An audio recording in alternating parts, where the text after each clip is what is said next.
Hello everyone, I am the Glass Pencil talking through a microphone, and welcome to my commentary / breakdown of the first episode of my series, The Fourth Agent, which currently has 74 dislikes and counting. Let's go! Now, I'm making this commentary video because we have just recently reached 1,000 subscribers after one video. Yeah, I was not expecting this kind of jump in such a short amount of time, so let me just say I really appreciate you people. But before I can actually get into the commentary, I must first say that yes, I am indeed working on episode 2. Though I don't know when it will be out, and I don't know how long the video will be. If I were to take a guess for both, I'd say expect it to come out over the summer, and for it to be around the same length as episode 1, so about 8 to 10 minutes in length. Also, my casting call for voice acting in this series is still up, but time is running out. The deadline is February 13th, but I will be selecting my actors on the 12th. I highly encourage you people to try out while there's still time.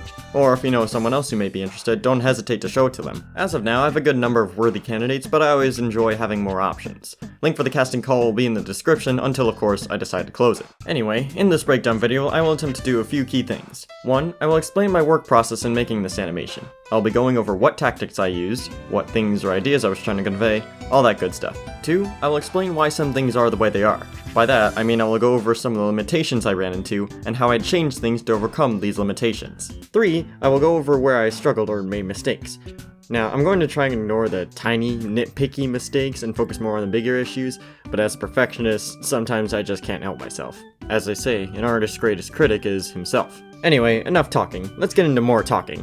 So the first shot of this episode is an establishing shot of Inkopolis Square, obviously, and I follow it up with a shot of a few Inklings all just chilling in front of a few stores whose owners have no idea what doors are. I'm joking, that's my bad. But yeah, one of the things I enjoyed making about this scene was the lip sync of the dark blue Inkling right here.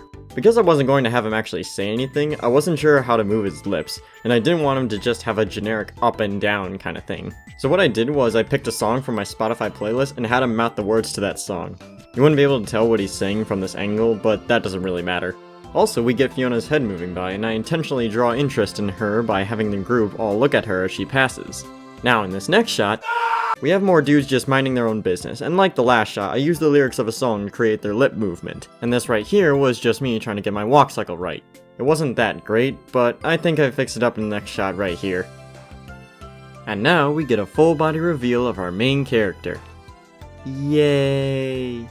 In the middle of animating this thing, I felt like her design could have been better, but every time I tried to make it better, I made it worse, so I just went with this. Although part of the reason why I went with this design is that the little tank top allows her necklace to really stand out. It kinda creates a frame around it that just wasn't available with the other shirts.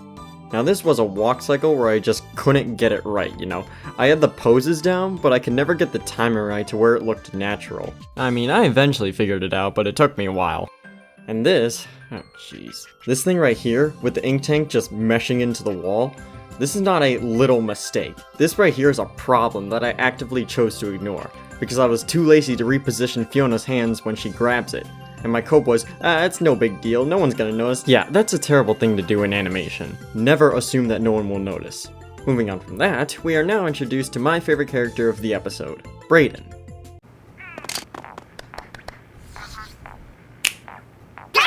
Yeah, that looked a lot cooler in my head. But anyway, I tried to show that Fiona and Brayden have known each other as friends for a while. Or at least long enough to choreograph and memorize a handshake like that. And now I start building their characters. Who are they? What are their personalities? What are their interests? How do they feel about others? What separates them? And with this brief conversation, I established that Brayden is skilled, but brash and a little prideful, while Fiona's more reserved, but won't refuse a good old turf war. And now we get into this scene. I'm not gonna lie to you people, there was a point in making this where I began to regret even putting this section in. I don't know, I just have a feeling that something like this is gonna come back to bite me later. Although if there was one thing that kept me trucking through that feeling, it was this. It gets me every time.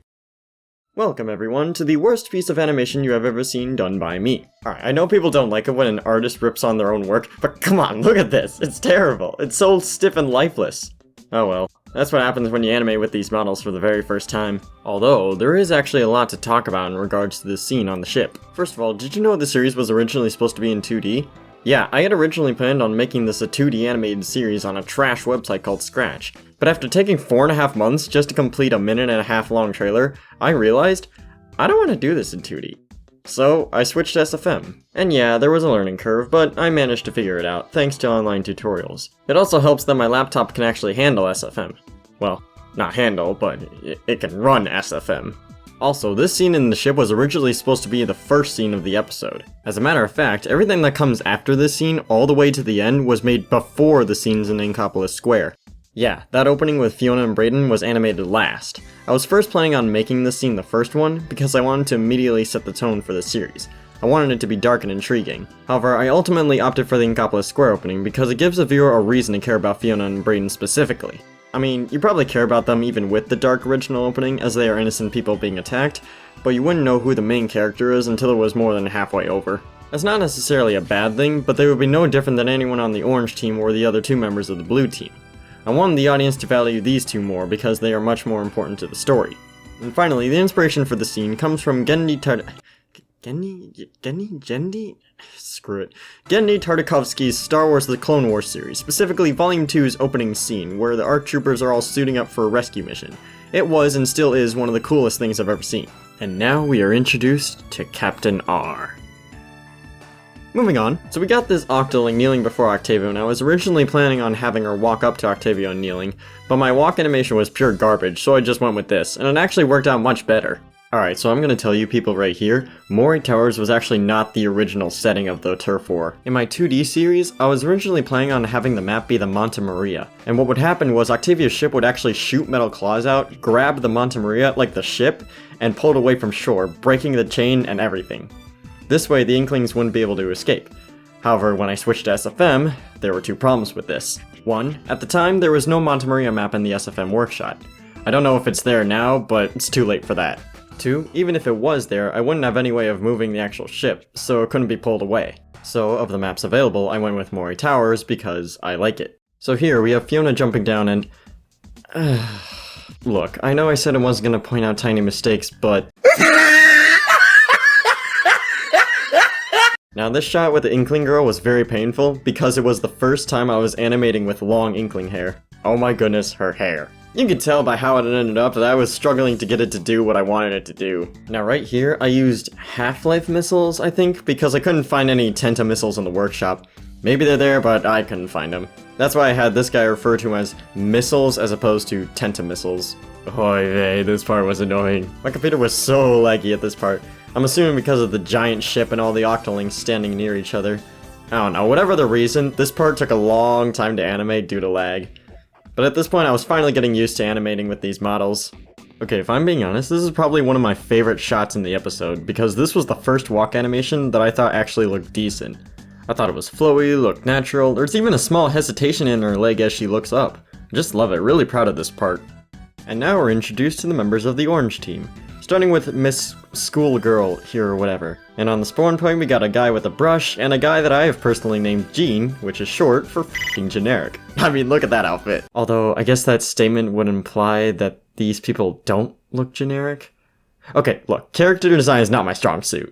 Now, like we have seen others do throughout this video, here we have Gene swimming in his squid form without any ink. Now, I know I've broken that rule multiple times already, but watch this.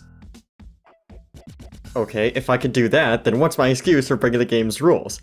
There is no excuse, it's just laziness, and don't give me the Splatoon animators do it all the time thing. Just because something's a common practice doesn't make it okay. Okay, if I'm being realistic though, I probably won't follow the swim and ink rule like my life depends on it. But don't expect things like this, or this, or this anymore.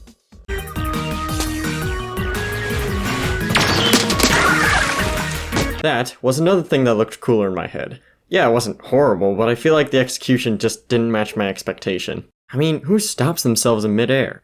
Oh well, I'll get better. Now, this particular sequence took some time because I kept trying to come up with moves that looked cool but weren't stupid. But then I realized that all she needed to do was avoid fire, so that's what I did, and... How did I miss that? Alright, now this part was painful. Very, very painful. There was so much going on in this shot. I had Fiona doing the flip, I had the Octolings chasing her on foot, I had Fiona spinning around and throwing the curling bomb, I had to animate the Octoling running up and jumping out of the way. There was a lot of stuff I had to animate that wasn't even in frame. Such is life. However, this was fun to make. In my opinion, this was the best part of the episode. And this is also when I finally discovered the biped rig on the IK models. Yeah, up until this point, with the exception of Inkopolis Square, all these models were animated without the biped rig. When I finally discovered it, I was like, hallelujah! The rig made things so much easier to animate, like this shot right here. Absolutely love this shot. The Octoling's hair movement, Brayden's line, the slide tackle, the physics, Brayden's pose. It's such higher quality than what I had before.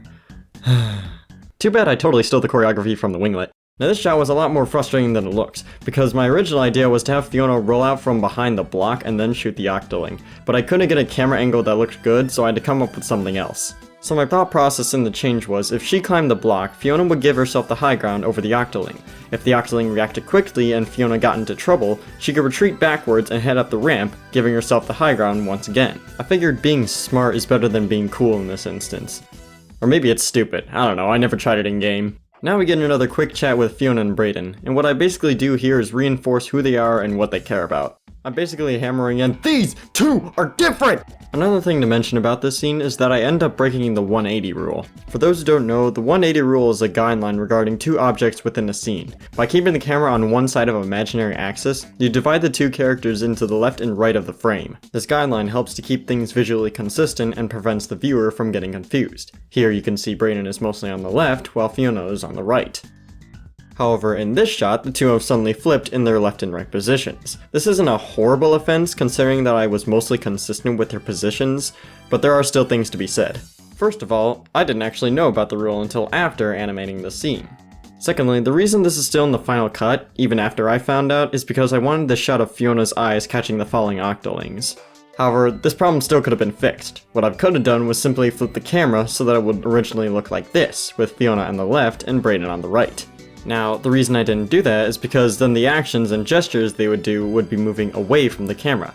I wanted their motions to be towards it.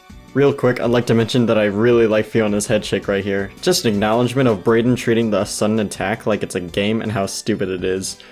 Although, technically it is a game, but... Moving on, we get a scene with this sniper right here who shoots an Octoling that is way out of his range. Someone better kick him for hacking. That works. So, a little while later, Octavio gives the order to dispatch Captain R, and just as the captain lands, it cuts to black. So, that was episode 1. I know I skipped quite a bit, but I had absolutely nothing to say about those parts. I should continue to work on episode 2, and I hope that I can get it out when I said I would. Before I end the video, I will say right here, if any of you feel that there is any criticism you can give me, I am very open to it. Do not hesitate to leave anything for me. Once again, thank you guys for 1K, and I'll end the video here.